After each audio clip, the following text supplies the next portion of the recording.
নলবাৰী জিলাৰ টিহু টাউনত প্ৰথমবাৰৰ বাবে দুজনী ছোৱালীয়ে নিজকে বেকাৰ বুলি ভবা সকললৈ এক উদাহৰণস্বৰূপ হৈ থিয় হৈছে। টিহু মহাবিদ্যালয়ৰ স্নাতক তৃতীয় শ্ৰেণীৰ ছাত্ৰী লভিতা আৰু উপমাই পঢ়া শুনাৰ লগতে মাক দেউতাকক আৰ্থিক সকাহ দিবলৈ আৰম্ভ কৰিলে ফলৰ ছাট কাটি প্লেট হিচাপে বিক্ৰী কৰাৰ কাম। আজিকালি সকলোৱে ফাষ্টফুড বিচাৰে, কিন্তু ছোৱালী দুজনীয়ে সমাজক দিলে প্ৰাকৃতিক খাদ্যৰ বাৰ্তা। সৰু কাম বুলি লাজ নকৰিলে, নিজৰ পৰিশ্ৰমেৰে উপাৰ্জন কৰাৰ গৌৰৱ কিনিলে। লভিতা আৰু উপমা, তোমালোক কেৱল দুজনী ছাত্ৰী নহয়, তোমালোক প্ৰতিঘৰ ল'ৰা ছোৱালীৰ বাবে আদৰ্শ। তোমালোক আমাৰ টিহুৰ গৌৰৱ।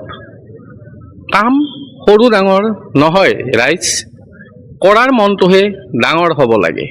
আহক আমি সকলোৱে তেওঁলোকক সহায় কৰোঁ আৰু গৌৰৱ কৰোঁ। আহিব টিহুৰ ষ্টেট বেংকৰ সন্মুখলৈ লভিতা আৰু উপমাক উৎসাহিত কৰিবলৈ। ধন্যবাদ। কি ফল মূলৰ দোকান দিছা নেকি? ফল মূলৰ দোকান দিছা? তুমি পঢ়ি আছানে? বিএ পঢ়ি আছা? আচ্ছা, এই বিএ পঢ়ি থাকি পেলাই তোমাৰ এই ফল মূলৰ দোকানৰ কাৰণে এই আইডিয়াটো তোমাৰ কেনেকে আহিলে? আমি মানে ছ'চিয়েল মিডিয়াত দেখি আছিলোঁ, এইবিলাক বহুত ভিডিঅ'ত চাইছিলোঁ আৰু আমিও ভাবিলোঁ টিহু দিঠলতে নাই, আমিও এবাৰ দি চাওঁ কেনে আন সেই হৈ বাৰু। সেইৰ কাৰণে একবাৰ ভাবিলোঁ দি চাওঁ ফ্ৰেণ্ডৰ লগত মিলি। ভাবিলোঁ ফ্ৰেণ্ডৰ লগত মিলি পেলাই দি চোৱা ন? ফ্ৰেণ্ড আছে তাৰমানে, একেলগে আছা? দুইজনে একেলগে কৰিছা নেকি? বহুত ভাল কথা। তোমালোকে কি দাম লগাইছা এইবিলাক? হাফ প্লেট আমাৰ 30 টকা আৰু ফুল 50 টকা। হাফ প্লেট 30 টকা আৰু ফুল 50 টকা। ফুল প্লেট 50 টকা ন?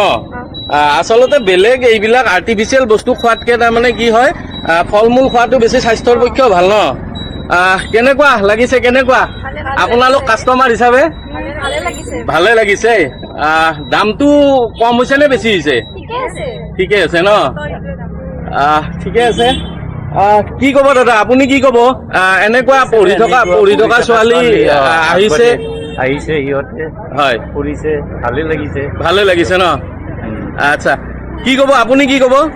ভালে, যিটো পদক্ষেপ লৈছে সঁচাকে আদৰণীয় নহয়, এটা মানে উদাহৰণ দিবলগীয়া এটা কাম কৰিছে।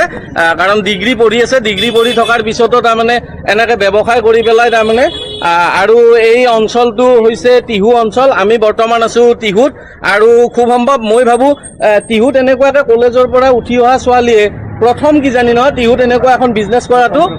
এনেকুৱা এখন বিজনেছটো টিহুত এইবাৰে প্ৰথম বুলি কৈছে ইয়াৰ স্থানীয় ৰাইজে।